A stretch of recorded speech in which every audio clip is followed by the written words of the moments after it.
Olá, heróis e heroínas, eu sou o Dan, sejam bem-vindos a Anishounen. Hoje, finalmente, a gente vai seguir com o nosso avanço de temporada de One Punch Man. Pra quem não sabe, a gente tá criando a nossa própria terceira temporada aqui no canal, adaptando utilizando o mangá. Hoje nós estamos fazendo o nosso quarto episódio, que eu acho que vai ficar bem bacana, que eu acho que vai ficar bem legal. Então, desde o início, eu já conto com o seu apoio, com a sua força pra deixar o gostei aí embaixo, isso me ajuda demais. Não esquece também que se você for novo no canal, se inscreve aí embaixo, rapidinho, é só clicar no botãozinho. E também não esquece que se você não for novo, confere pra ver se o YouTube não te desinscreveu, ele tá fazendo isso com um monte de gente. Agora sim, sem mais delongas, bora pro vídeo!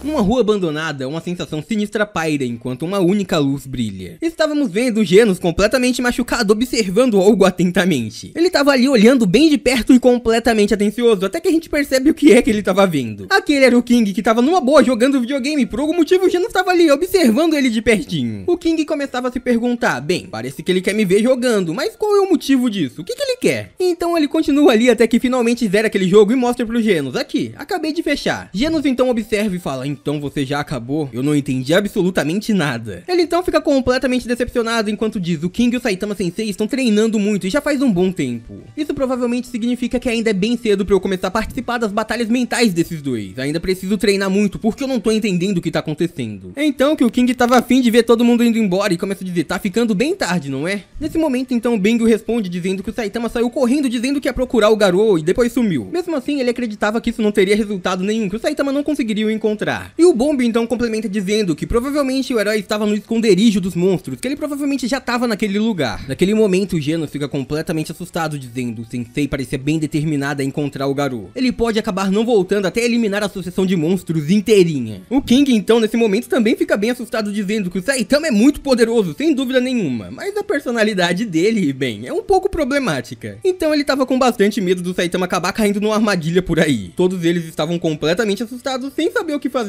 Até que do nada o Saitama simplesmente aparece ali dizendo, ó, cheguei. Genos se levanta assustado rapidamente dizendo, Sensei, é você que tá aí? E o King então já diz, nossa, que retorno anticlimático. Todos os heróis que estavam naquela sala queriam saber se o Saitama encontrou alguma coisa, se ele encontrou o Garou, se ele encontrou a associação. Só que o que ele responde é, cara, na verdade eu encontrei um problema gigantesco. Todo mundo então fica completamente assustado, eles queriam saber o que aconteceu com o Saitama. O Genos então é o que mais estava gritando ali, todos eles queriam saber se o Saitama realmente achou o Garou. Naquele instante o careca de capa começa a observar todo mundo dizendo, nossa, como minha casa tá cheia. O que o tio e o King estão fazendo aqui até essa hora? Naquele instante a gente percebe que o Saitama tava completamente coberto por sangue. Só que aí eles começam a se perguntar se aquele sangue era do caçador de heróis, se ele tinha vencido o Garou, mas o Saitama diz que não. Na verdade ele encontrou um monstro aleatório pelo caminho. Ele diz ainda que infelizmente aquele monstro nem era da associação, era só um monstro que tava passando por aí. Ele nem sabe por que esse monstro tava no seu caminho, mas bem, não foi um problema pra ele, o Saitama tava de boaça. Mesmo assim ele estava de boa sobre seus inimigos, afinal tinha uma outra coisa o perturbando. Saitama tava com um grande problema. Ele estava passando por um triste destino e não sabia o que fazer. Ele estava completamente perdido nessa situação. Nesse momento, todo mundo ali vendo a cara de tristeza daquele herói e começa a perguntar o que aconteceu. Qual era o grande problema que ele estava se referindo? O olhar de determinação do Saitama havia sumido completamente, então eles estavam assustados com o que podia ter acontecido. Naquele momento, o Saitama senta completamente triste no chão. Ele estava decepcionado enquanto responde pra eles, revelando qual o seu triste destino. O nosso grande herói, bem, ele havia perdido a carteira em algum lugar, e ele agora tava sem dinheiro nenhum. Ele tinha quase 6.000 ienes ali dentro, só que simplesmente sumiu, perdeu. Todo mundo ali fica boca aberto com essa revelação do Saitama, e bem, não era nada que eles estavam esperando. Nesse momento uma outra pessoa aparece ali na porta, ela já bate na porta rapidamente enquanto o Genos a abre. Aquela era a Fubuki, e o Genos rapidamente a pergunta o que ela tá fazendo ali. Nesse momento a heroína então olha completamente irritada enquanto pergunta, Saitama, como você pôde fazer isso? Como ousa? Genos então fica completamente assustado, e nesse momento a gente vê que a Fubuki tava carregando alguma coisa. Era um repolho que o Saitama tava carregando e havia perdido junto com a sua carteira. Na verdade, ele esqueceu o repolho no restaurante que tava, mas seguindo, ele já parece completamente feliz, seu humor havia mudado completamente. O herói já chega dizendo, ó, obrigado, você me salvou, eu tava doido pra comer um ensopado hoje. Nesse momento a Fubuki continua encarando dizendo, ei, mas você não tem mais nada pra me dizer?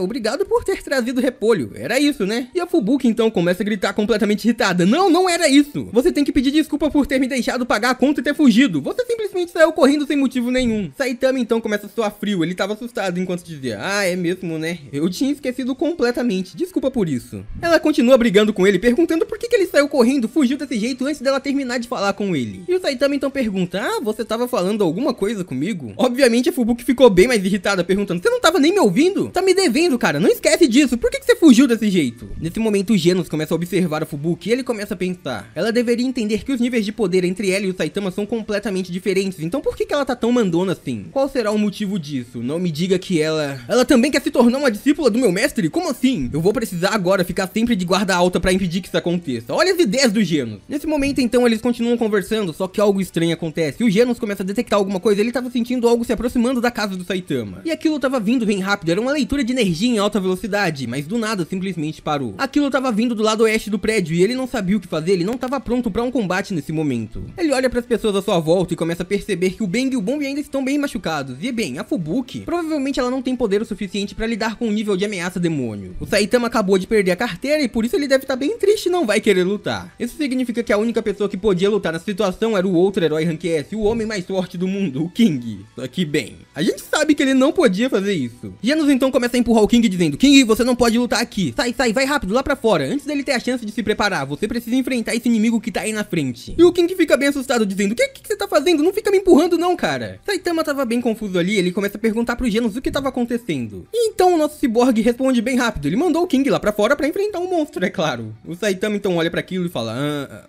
entendi. Nesse momento então, o ciborgue demoníaco vira as costas, só que do nada a porta abre novamente. King coloca o rosto ali, suando frio, e ele começa a dizer, quem tava na entrada, bem, era um convidado. Ele entra junto com o quê? Com um grande robô, um cara cheio de armas, e todo mundo se pergunta, por que você deixou essa pessoa entrar aqui em casa? Genos então já se prepara pro combate, ele tava pronto pra lutar, só que aquela pessoa, aquele robô começa a dizer, não, espera, não se move. Você pode acabar se machucando ainda mais se você fizer isso, Genos. Calma aí, sou eu. Aquele era o Dr. Kuzeno, o cara que transformou o Genos num ciborgue. Genos então já se aproxima assustado, se perguntando, o que você tá fazendo aqui armado desse jeito? E o King então respira fundo, ele se acalma enquanto diz, é um conhecido. Ainda bem, eu tô salvo. Dr. Kuzeno então disse que ele foi até ali porque ele tava bem preocupado com o Genos. Ele tinha recebido um sinal de SOS depois de tê-lo consertado. O Dr. Kuzeno sempre acreditou que não adiantava recolher as peças com drones ou algo assim, ele queria visitá-lo e checar tudo pessoalmente. Genos então abaixa sua cabeça e pede desculpas por ser um grande incômodo. Ele estava bem triste porque tinha prometido que não perderia de novo, só que mesmo assim ele foi derrotado. Mas o Dr. Kuzeno estava bem tranquilo. Na verdade ele só tinha uma preocupação, na verdade estava surpreso. Ele tinha certeza que aumentou consideravelmente o poder de fogo do garoto, só que mesmo assim ele foi derrotado. Mas para aquele cientista o que importava era que o Genos estava vivo. E ele também tinha uma pequena dúvida, o que aconteceu com o monstro que fez isso com ele?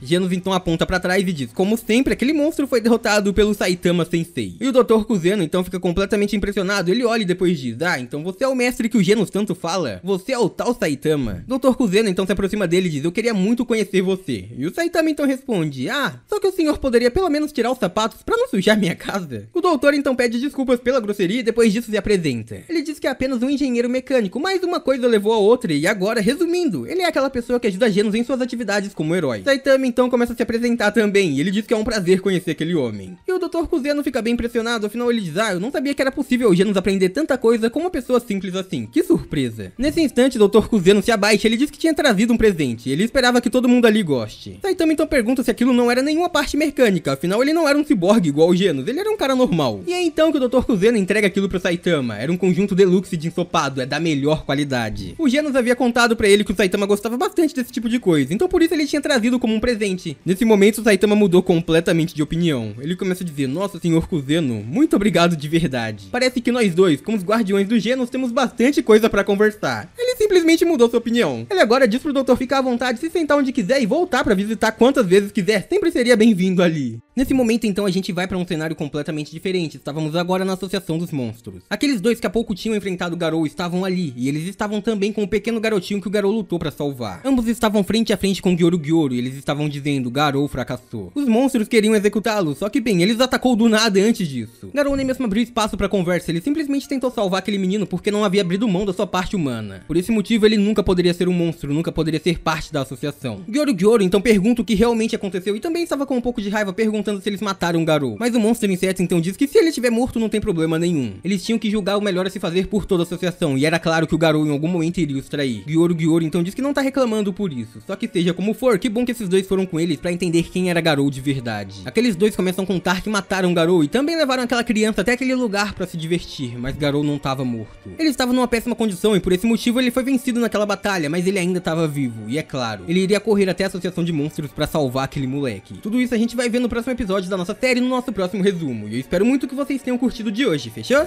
E por hoje é isso, muito obrigado por terem assistido até aqui, eu espero muito de coração que todo mundo tenha curtido. Eu vejo vocês no próximo vídeo, até lá um grande abraço e tchau!